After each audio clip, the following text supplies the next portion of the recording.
You're watching The Buck Stops Here. Moving on now to our other big debate this evening. The Andhra Pradesh government says it's going to be investigating charges of financial irregularities in how the Sai Baba Trust has been handling all of its financial resources. But the trust has hit back, defending itself against these allegations and saying that no money has been siphoned off.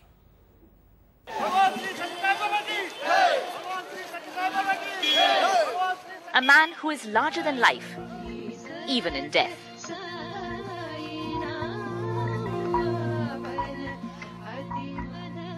A spiritual leader who performed miracles for his enchanted devotees. A philanthropist who brought drinking water to parched districts of Andhra Pradesh and built schools, colleges and a multi-speciality hospital where treatment is given free of charge.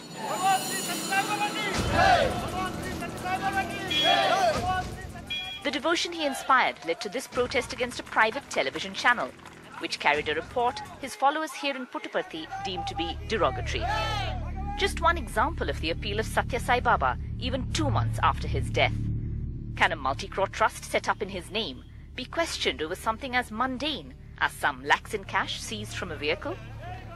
Yes, say the police of Andhra Pradesh, who spent hours questioning 2 trustees over the origin and destination of that 35 lakhs in cash.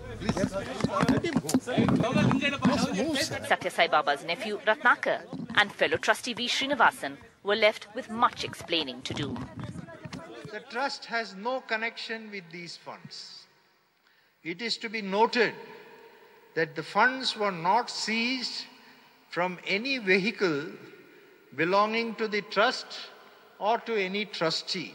The Prashanti Nilayam Ashram in Puttaparthi, the headquarters of the spiritual empire of Sai Baba.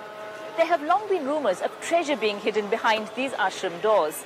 And then there was discovery of gold, silver and cash in the private apartments of Sai Baba after his death. There have been rumours of more recent origin of that treasure being moved out. Rumours that were fanned by the discovery of that famous 35 lakhs in cash.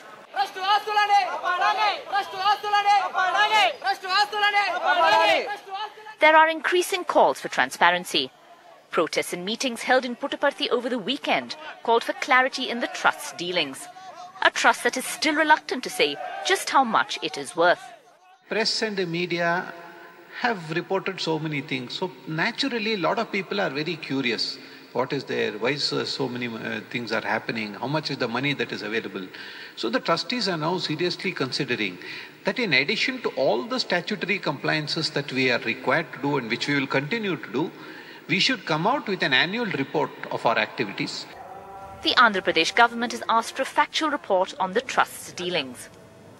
Having done so much activity, now that the Baba is not there, we wanted to know what their activities were and what their action program is, what their plan of action and financial affairs and all that. There is no doubt that the multi-speciality hospital is still providing free services. The many educational institutions are running on schedule. The good work does continue. Where there is doubt is whether the fortune contributed by devotees in the name of Sai Baba is all being used in the way it was intended. With camera person Govind Murthy, Maya Sharma in Puttaparthi for NDTV.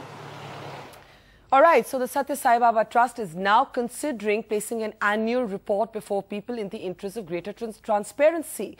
But why wasn't this considered when Sai Baba was still alive? In fact, this isn't just about Sai Baba.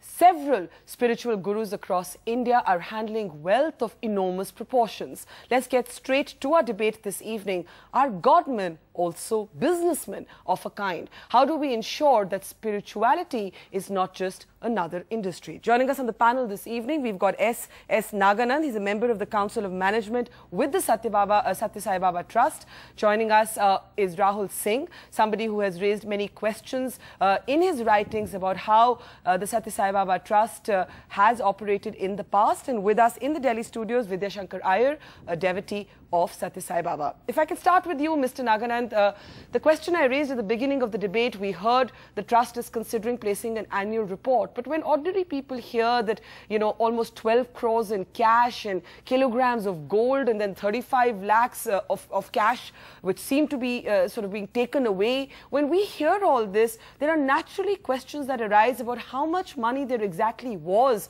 that the trust was involved with and how it was being accounted for? I think we made the position very clear. The private residential quarters of Bhagwan Baba were not accessible to any of the trustees, and Bhagwan Baba was the sole trustee for a number of years till very recently. A few months before he passed away only the trustees were inducted on the board. So after Baba left his mortal coil, the trustees decided to inventorize all the assets that were in his private chambers, and that is how for the first time, after a very transparent procedure, all assets in the private residential quarters of Baba were taken inventory. A Pakka record was made. Whatever cash was found was deposited in the bank. The jewelry was valued, evaluated by a registered valuer, and they've all been put now in the safes of the State Bank of India for further action to be taken by the trust. Whatever tax liability has arisen on this has already been paid. The sum of 9.75 crores have been paid today. So there's really no cause for concern that except for this one particular asset which was within Baba's personal residential quarters, all other assets of the trust are properly accounted. We have audited financial statements. They have been filed with several governmental authorities, and none of those authorities have ever disbelieved the statements that we have given. They are audited by very reputed firms of chartered accountants. NDTV's cricket app, Android and iPhone. Fastest scorecard, special analysis, and much more. Download free. ndtv.com/apps.